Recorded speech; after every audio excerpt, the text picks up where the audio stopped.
Even the transition was seamless. Worst holiday gifts. Now, I do have to say, like, the panic gift that my dad clearly got me at Costco because he just didn't know what to get me is a real thing in my household. And occasionally it turns out well because it's like, oh, knives. It's like, oh, I like kitchen knives. So many knives. And occasionally my dad once got me an assemble-it-yourself paper rhinoceros sculpture, which lived... That actually sounds kind of cool. I mean, it was kind of fun, and then like I was like, what do I do with this like huge paper rhinoceros that was in the back of our office at our old place for years, gradually being beaten up by the cats. getting and then people were like sweaters, like who, like, okay, one, if it's like an ugly Christmas sweater that you can only wear once a year, that kind of sucks. But like, even if it's not the world's nicest sweater, a warm sweater's not a bad gift. Sometimes it's cold in your house and you don't want to turn on the heat because you're cheap like I am. And socks are nice. Socks are great gifts. As talked about in the story. Nice warm woolly socks. Paul and I literally both asked for socks for Christmas last year, and I'll tell you what, I'm wearing one of the pairs of socks I got last year, and they're so nice. They're like really nice socks that I would never buy myself. The kind of socks that cost like $20. And it's like, normally you look at that, it's like, who spends $20 on socks? People buying presents for other people. How many pairs do I get for that? One. One? Which is my, yeah.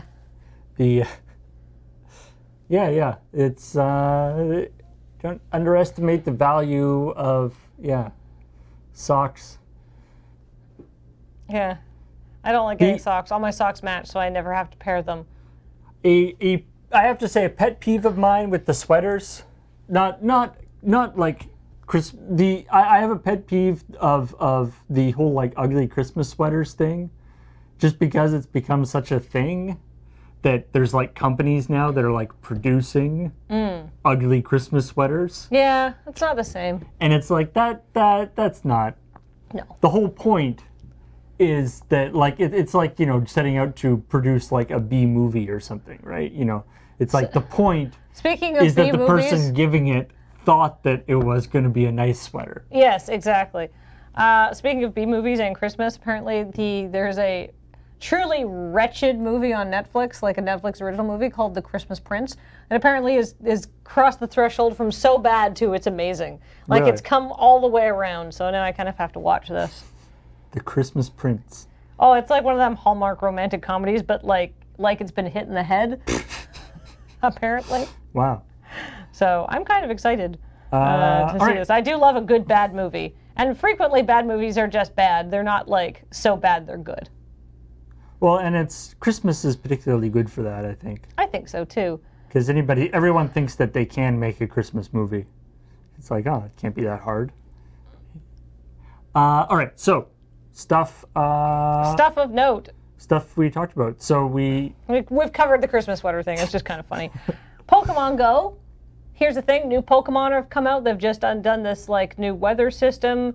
It's really cool. And like, yeah, I get that it's not a perfect system, but it's like tied to like the National Weather Service and stuff like that. So sometimes they'll be like, hey, Southern Vancouver Island, which is like where we are, you have a weather alert for like high winds. But it's like parts of Vancouver Island that are like on the west coast, right? Yeah. So it's like all the ocean, but like over here, we're like on the east coast of Vancouver Island and quite sheltered. So it's like, there's no extreme weather here. And that happens quite frequently where it's like you go to like the CBC and they're like, oh my God, weather warning for your area. And it's like, go outside and it's a lovely day.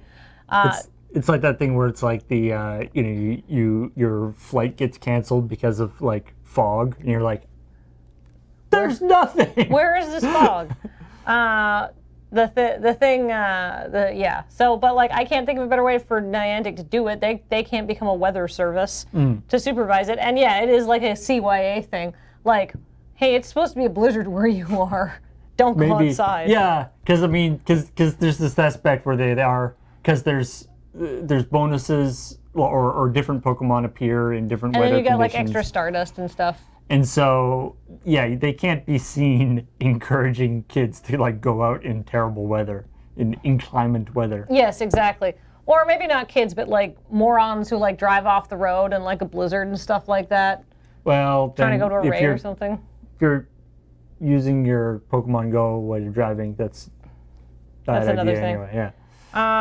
Overwatch has done away with participation trophies. Nope, whatever you do doesn't matter. Do Yeah. you want to spawn camp? Who cares? Just win the damn match. But ideally, this is going to mean that people aren't going to be like, no, I can only play Hanzo because that's my best main, and I'm trying to get SR, and I don't really care. The rest of the team has to play around me, which makes people real angry. There was that reminds me of there was a story a few weeks ago. Which it's one of these stories where it's like the headline is like guy banned, like a fairly top tier Overwatch player banned for always playing, I think it was like Winston. Yeah.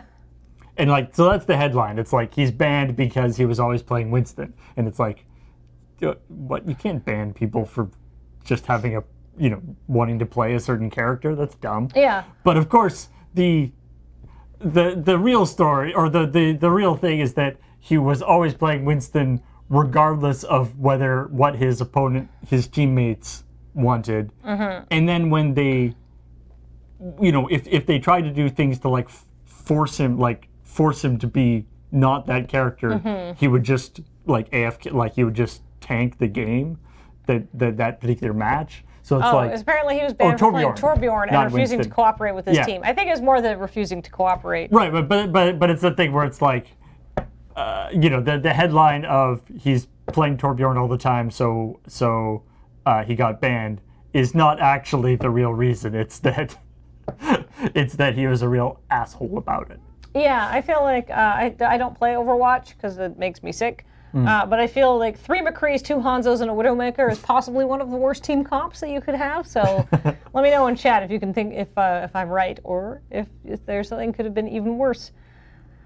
A lot of Street Fighter stuff. Yeah. There's this 30th anniversary collection of real edge case Street Fighter games. Well, and I mean, part of the joke there is that, like, it's true. Like, I know that, like, if you are a not even like a pro, but like a relatively experienced Street Fighter player, that all of those Street Fighter 2s are actually quite dramatically different when you get up into that level. But of course, like myself, as a relative layperson to the Street Fighter franchise, I remember like being in arcades and there being like just a line. It's like, what? These are all different games? Yeah, and sadly, Street Fighter, the movie, the game, is not included. Oh, boo. So it's not every Street Fighter. Apparently you can only change it so you have one of each hero. Well, shows you how much I know about Overwatch. Womp womp. One of the things that I didn't mention in the story, so obviously they're enhanced in the sense that they're on like PC and consoles that they have never appeared on before, which is nice. So they look nicer and stuff. But also 4 of them, not all of them, but 4 of them have online play they're putting in. Oh, that's actually pretty sweet. Which is kind of cool, yeah. So like if you are a big Street Fighter player, that, if you were like, I'm a big fan of Street Fighter, should I get that special edition like cartridge that was like a remake of Street Fighter 2 actually as a Super Nintendo cartridge? Maybe instead of that you could get this, and then you get all the games for the console, and some of them are online play, and it's not, you don't need a Super Nintendo to make it work. Other news. Yeah, other stuff. Okay, this one is great. Ryan Reynolds is going to be Pikachu. They're making another video game movie, by the way, but it's they're doing a Detective Pikachu movie. And Ryan Reynolds is going to do voice and mocap. Yeah. And it's unfortunately, it's not that Ryan Reynolds will be there in a Pikachu outfit. I know that's what we all wanted. This movie sounds insane. It's being written by the guy who wrote Gravity Falls and the lady who wrote, and I don't remember the names, and I'm sorry, the lady who wrote, I think she co-wrote actually, Guardians of the Galaxy, and who is writing Captain Marvel. Oh, wow. So it's like it's real got pedigree, good pedigree on the writing, right? It's a Detective Pikachu movie with a talking Pikachu that solves problems. Alex Hirsch, that's his name, and I don't remember the lady who wrote. Like Detective Pikachu is like a thing Yes. already. It's not like this. They didn't invent Detective Pikachu for this movie. No, it's adapted from a game. Yeah, which is a weird game. Like it's Pikachu in the real world he can talk. Yeah.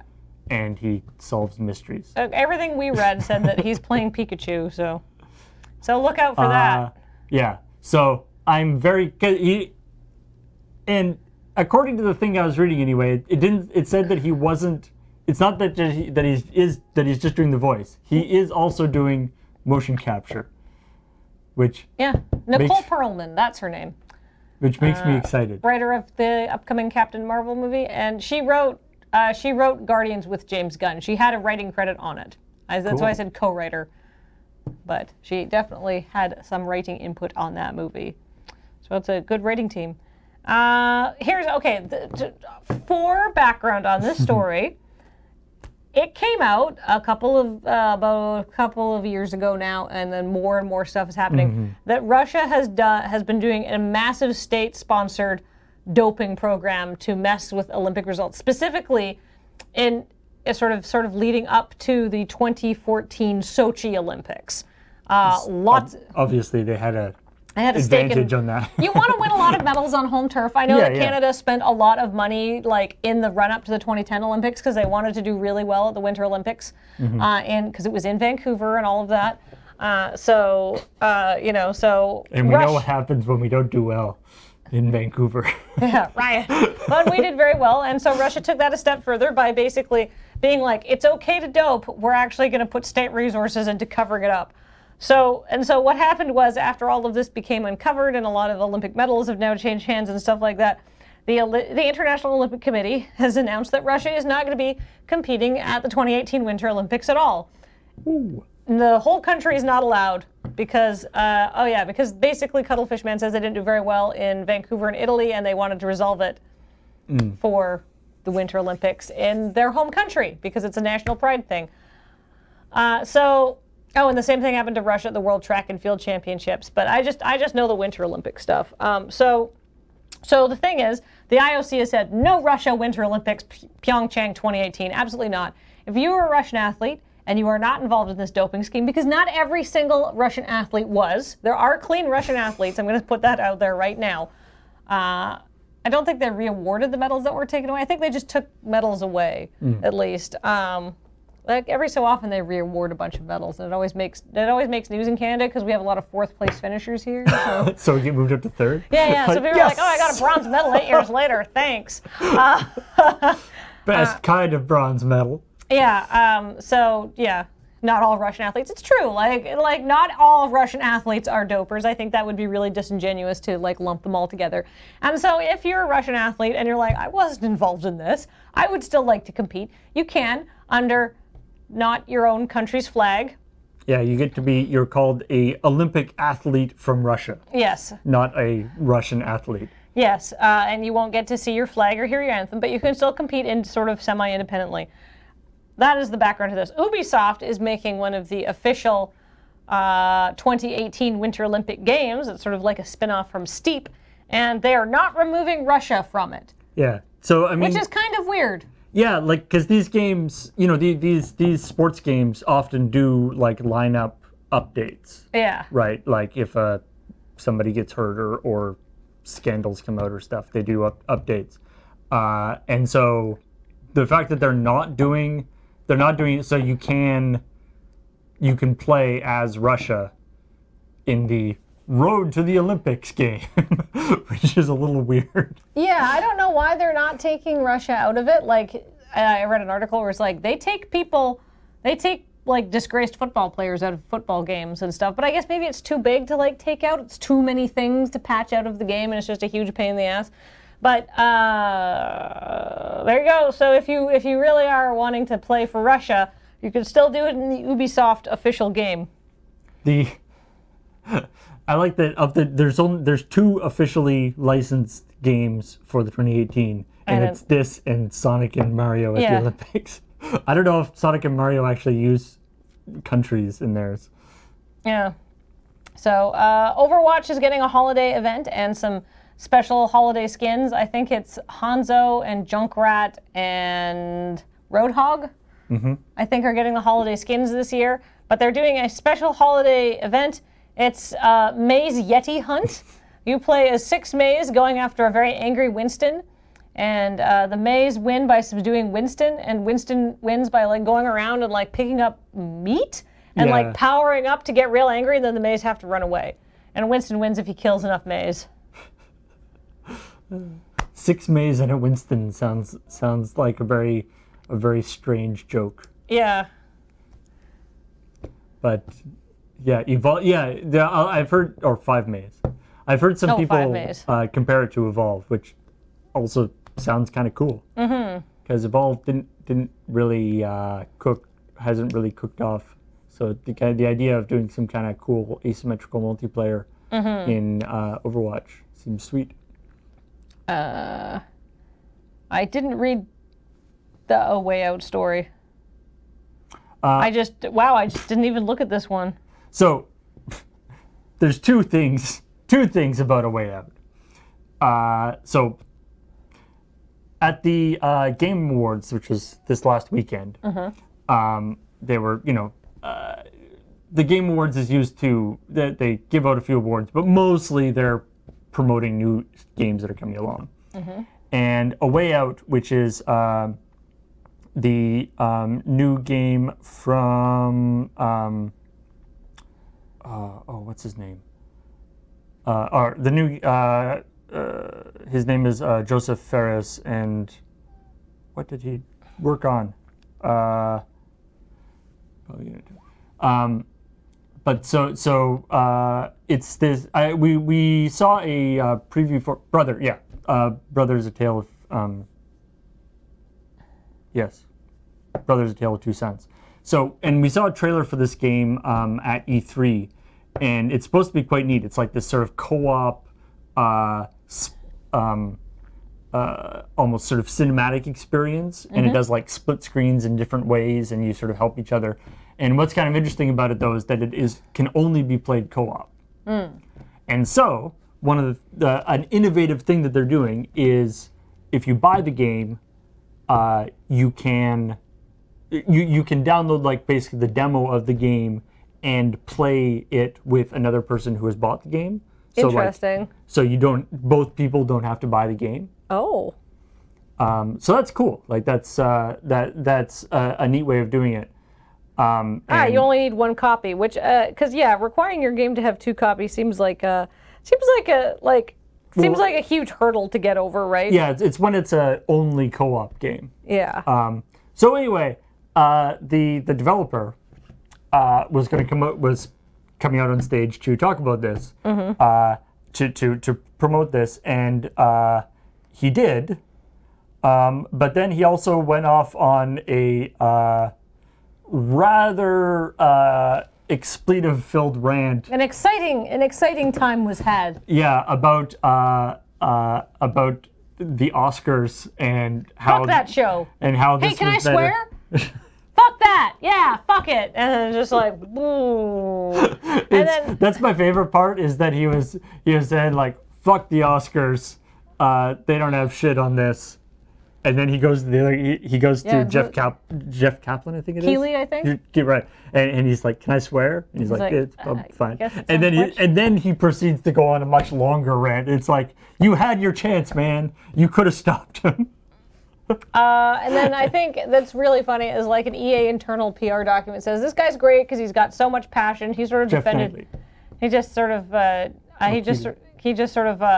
defended EA, but in a way that everybody fucks up, And so it's just like it's like this guy's got great passion, but he can sometimes court controversy, which is very on the nose, as it turns out. Yeah, because with the whole Battlefield, the Star Wars Battlefront loot box thing. His defense of EA was like, EA are, they're good stuff, because he's publishing with them too. Yeah, it's like, they're good people. They're doing a good job. Some people fuck up sometimes, but shit happens. Yeah, it's like, oh and my EA's god. probably like, thanks for that. Yep. We appreciate that. So yeah, he's. It's why we do the things we do on Checkpoint. Yes. Keeps things interesting. All right. So there's a game that was announced back in 2013 called Riot: Civil Unrest. It's a game by Merge Games, and the premise of this, the premise is that it's like it is kind of an asymmetrical multiplayer in that one person plays people rioting and one person plays like cops trying to stop them from rioting.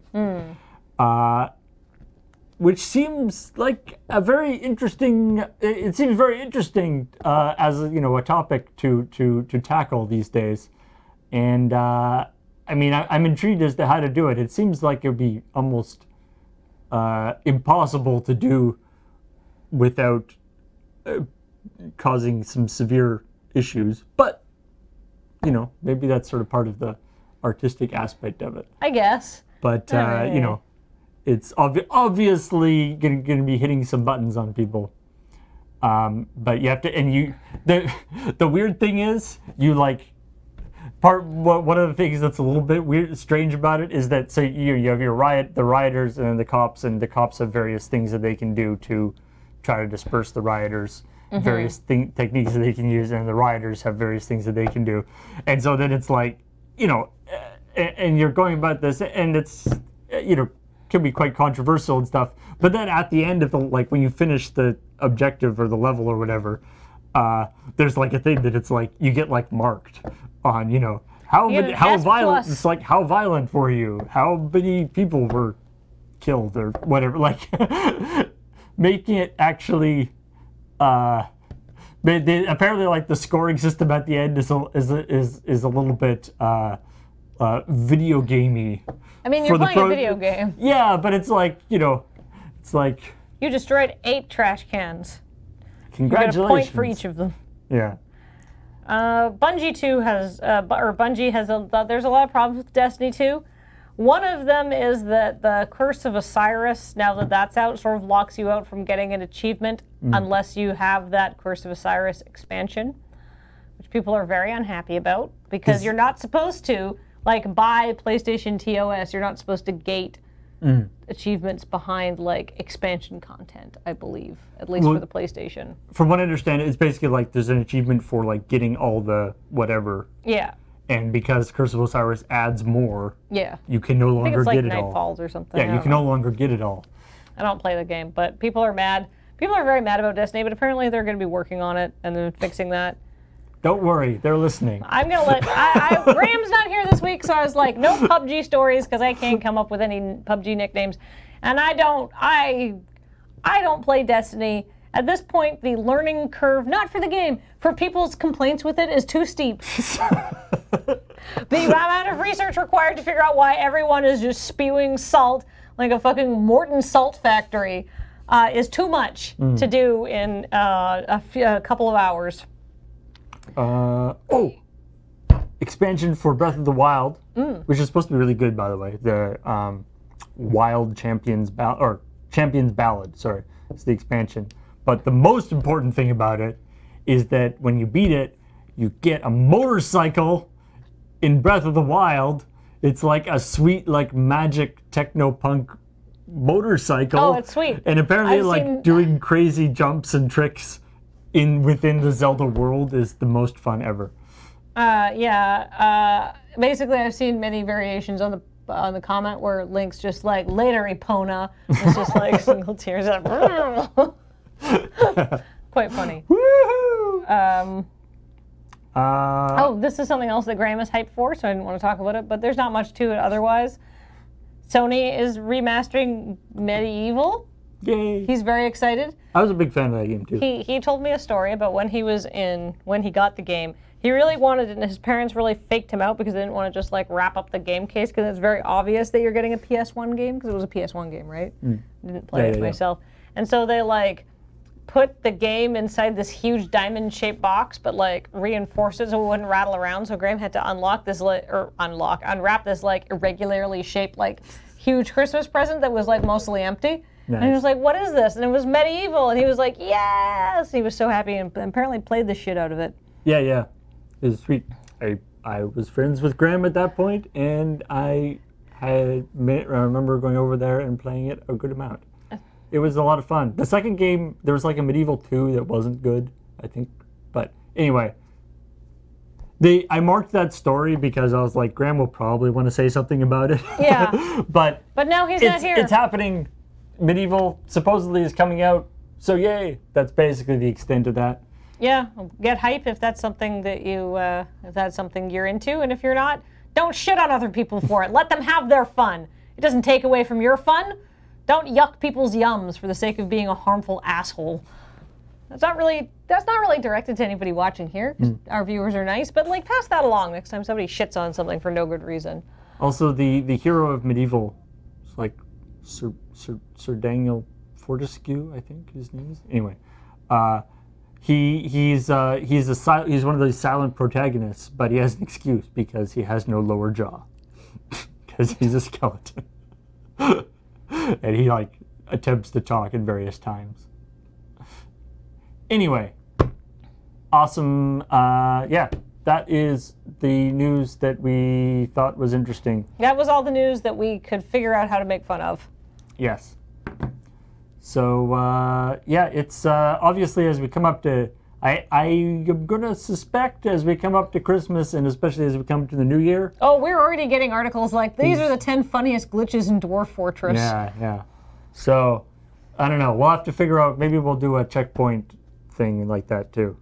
We sort of sometimes do like year-end things and sometimes don't, but the best, as far as we know for the Cuttlefish Man, as far as I believe at the moment, there's a plan for checkpoint next week. Yep. It's entirely, we'll let you know theoretically possible that could change, but we will endeavor to let you know if we have to cancel it for whatever reason. Top 10 lists. Thing is, I bet people have already done that. The top 10 lists. Melitar, we didn't do the camel toe PUBG thing because it wasn't really much of a story. It was like, hey, we got some old assets and then we realized that it has this and so we took it away, and then some people got angry for the sake of getting angry about censorship. But nobody, like, they weren't people who were like in the community. They just were looking for something to be like, they're taking things away from us. It's just like, what? This game doesn't need any outlines of genitals in it. It's not that kind of game. It shouldn't be there. Nobody cared. Like, people were like, why is this here? And the developer was like, why is that there?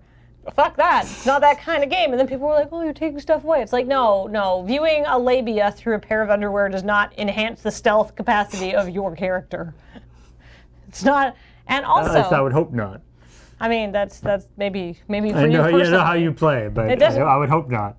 Yeah, it's not censorship if you take things out yourself. Also, I didn't want to do a PUBG story because I can't come up with like the great nicknames for PUBG that Graham does. I mean, it's also part of the thing with doing checkpoint, of course, is that doing it once a week is that it's sort of like. Oh wait, 2-map desert scrap. I can do them. I just don't want to. But the part of the problem with doing the checkpoint once a week is that in the case of that story, it's already resolved, right? It's like this was a thing. They were like, oh, let's fix it. It's fixed. And then like a few people got kind of annoyed about it. It's sort of already resolved, so it's like, this did happen. But it wasn't really a very big deal. Yeah. All right, let's welcome some subs. I have to go to a thing for that. Yeah, somebody said to somebody, I'll just go tell Graham about 2-map desert scrap, and he can use that one. I'm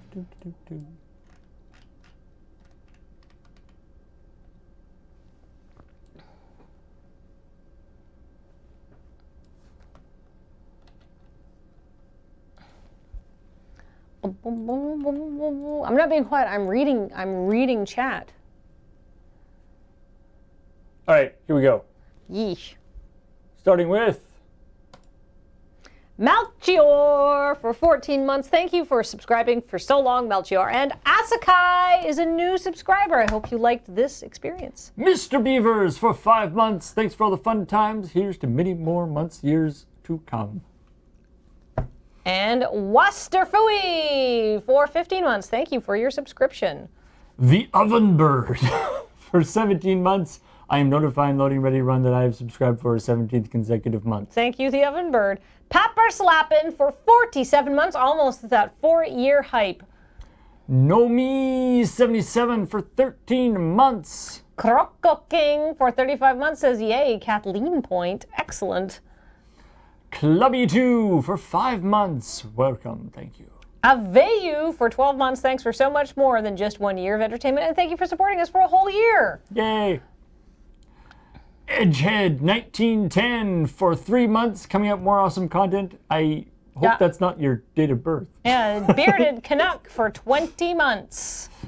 Wasser 3000 for 22 months, closing in on that 2-year mark. Keep up the good work over there at Lure. Orion Pax for 18 months. Thank you. Or Orion Pax 21, sorry. Matt Andre for 36 months. Solo Kathleen featuring Paul. Vote Lizard, vote Kathleen. Alternate always do HQ Trivia. 3 years. Cosmic Awesome. Duct Tape for 4 months. Says 4 months, that's almost a good time to use the first meme and the subscriber message, but then overcomplicate it by continuing to type help me, I can't stop. No. Ranek for 32 months. Raneko for 32 months, but Attack Torbjorn is the best Torbjorn. Logicat for 17 months. Woo! Tisserwat for 10 months. I almost forgot. And thanks for 150 bits from Rock Pusher. Yay! Yay! Thank you for all the people who have helped out and are subscribing. And also, if you don't get a chance to subscribe, you can just follow our channel. That is awesome too. Or tell friends about it, or tell enemies about it. I mean, you can tell whoever you want about it. Tell We're not here to tell you what to do. We're just here to request that if you like what you see and you're like, I don't have the money to subscribe, you can still follow the channel, and it's super helpful. Coming up tonight, we have a very exciting stream. We were talking to our friend Ben Engineering, and Ben said that he would like to cook, but Ben G Engineering. Yes, Ben G Engineering, but good old Benji, our friend Benji. He wants to do more cooking for himself, but doesn't really know how. And then Ian and I said, but Ben, we are like, and I'm not tooting my own horn here, but I would say that Ian and I can toot Ian's horn because I feel like it's acceptable to talk about how good other people are at something. Ian and I are very good cooks. Ian and I have been both like cooking independently for like years. So we're like, we'll show you how to make some stuff that's easy and delicious. And so we have a ton of like just simple stuff that's going on. The Loading Ready Run account tweeted out lists of ingredients you'll need to follow along. It's a bunch of stuff, but most of it's pretty straightforward. If you don't have chicken thigh, you could use chicken breast. I just happen to like chicken thigh and it's cheaper. So, but I can horn tutor eye horner. I can toot eye horner's horn, but basically we're gonna show Ian how to cook, or we're gonna show Ben how to cook things. Ian and I are gonna do it. I don't know what Ian's cooking, but I am showing you how to cook mostly authentic oyakodon. I'm showing you how to cook a warm chicken salad with roasted vegetables, specifically blistered tomatoes, which are delicious. And it's just putting them under the broiler. Very simple. Like, this is like a 20-minute meal, maybe 25. And my famous, suspiciously good cauliflower soup, because there's not much to it, and you think it should be worse than it is, but it's very good. So that's all happening tonight on Tinker Tailor. It's one of the only situations where you want to eat something that's blistered. Yeah, I mean, honestly, like broiling your vegetables so they get like a good char on them is like so good. Because it really enhances the flavors and sort of caramelizes the natural sugars. It's very nice. Is there no Minecraft this week? No, there is no Minecraft this week because Uno is away. Uno's away, and I believe James is also going to be busy on the Wednesday. So no Minecraft. Yeah. On Thursday, for 18 games and counting, I'm probably going to be solo on that one too. So it'll be, yeah, keep an eye on the schedule and you'll be able to see the different things. Rassilon, suspicious because it's good or suspicious because we aren't sure there's any real cauliflower in it? Suspicious because it's good, because cauliflower unlike its own is quite, I find like just served raw and like it's kind of trash tier. Cauliflower just steamed with some salt on top, like parents are very good at making. Also kind of trash tier, but with the right sort of like preparation, cauliflower soup is great and cauliflower is delicious. Yep.